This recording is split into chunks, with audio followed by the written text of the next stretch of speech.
तर मित्रांनो, आज आज थोडक्यात वाचलोय. आज खपलो असतो पण काहीतरी पुण्य केलेलं असतील म्हणून वाचलो.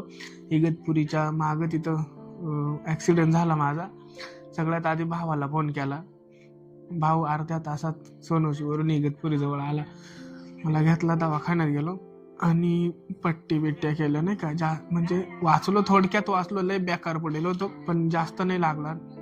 एक म्हणजे बोट मोडलाय फक्त. एक्सरे केला मी तर त्याच्यामध्येच बोट मॉडेल दाखवला. आता कोणत्या काळात त्या बोट रिपेअर होता काय कळना भाऊ. डॉक्टर म्हणून 2-3 महिने लागतील. आणि सगळ्यात महत्वाचा, दवाखान्यात असल्यावर आपला जीवाचा माणूस जवळ लागत आहेच हे दिसला आज. भाऊ ज्या वेळेस मला ती घोटीवरून घरी घेऊन येत होता नाही का, त्यावेळेस भाऊला शाळेतल्या 2 पोरी भेटल्या. तो पुढं चाललाय भाऊ गाडी घेऊन आणि आपला बुद्धा आहे हा गाडी चालितोय. हा कायम आमच्या सुख दुःखात कायम आमच्या संगच राहतोय. आणि फादर बी आला होता, त्याला कळला नाही का मी पडलोय म्हणून. फादर बी गाडीत बसून आला होता आणि घरी मदर पकी टेन्शन घेतला असं मदरना. मदर बी रडत होती, बायको बी रडत होती. तिला म्हणलं जास्त काय नाही लागेल, टेन्शन नको घेऊ म्हणून.